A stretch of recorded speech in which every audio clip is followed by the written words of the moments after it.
1972 খ্রিস্টাব্দে জাতিসংঘ United nation স্বীকৃতি রেখা বিশ্ব পরিবেশ দিবস আবঙ্কা 5 তারিখ জুন 3 জুলাই 7 তারিখ যদি ফানো জুন জুলাই ব্যাপী সারা ওয়ার্ল্ড ভারতবর্ষনি বিভিন্ন স্টেট বন মহোৎসব ফ্লাইটম আম হাইকিনো তিনি 7 জুলাই 2026 Monday Khowai sub divisional forest অফিসনি উদ্যোগে 24 রামচন্দ্র ঘাটনি আমপুরা ইকো পার্ক তিনিও মহতি অনুষ্ঠান অবস্থিত অনুষ্ঠানিয়া বোফাংজিনি তাম তাম খায় গাছ আমাদের কি কি উপকার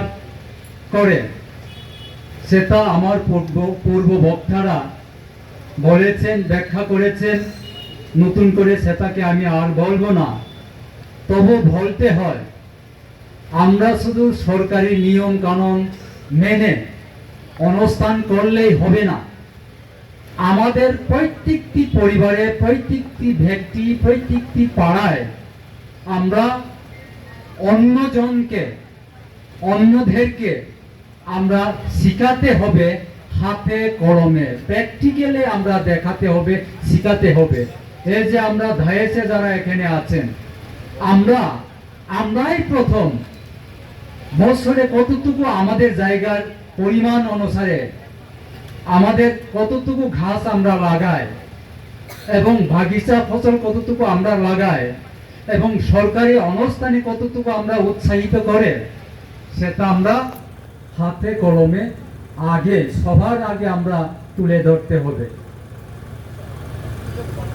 তাহলে আমরা সমাজকে পরিবর্তন করতে পারবে। পূর্বে ছিল অনেক ঘাসপালা আমাদের রাজ্যে, আমাদের দেশে, কিন্তু বিভিন্ন কারণে মানুষের প্রয়োজন অপ্রয়োজনে যেভাবে ঘাস কাটা হচ্ছে, যেভাবে জঙ্গল পোড়ানো হচ্ছে, তা ধীরে ধীরে ধীরে ধীরে ধীরে ধীরে সংরক্ষণ ছাড়া আর কিছুই নেই। আমাদের চারিপাশে বন ধ্বংস হয়ে যাচ্ছে।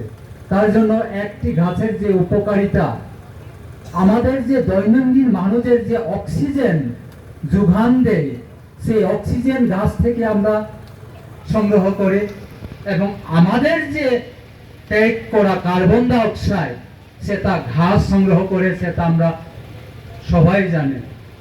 তো তার জন্য আমি বলবো আমাদের যে বন মহোৎসব সেটা শুধু উৎসব আকারে আজকে এখানে করলেই হবে না।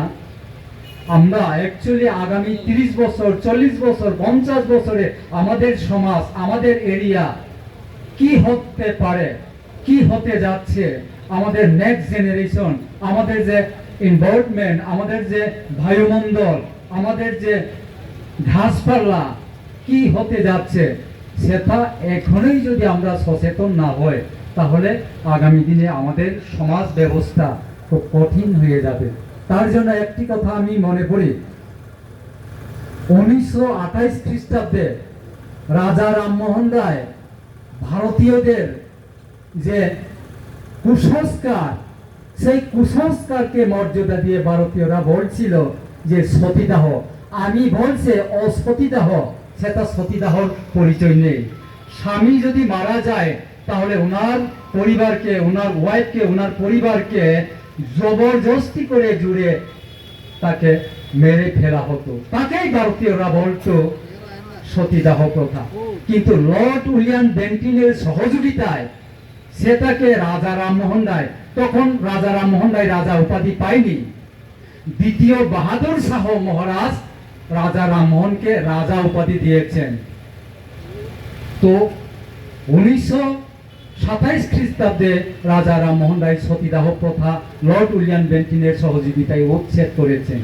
আগামী 40 বছরের ভবিষ্যৎ যদি আমরা এই যে বন মহোৎসবের মাধ্যমে যদি আমরা সত্যিকারে যদি আমরা ভূমিকা না নেই, তাহলে আমাদের নেক্সট জেনারেশন অন্ধকারের দিকে চলে যাবে।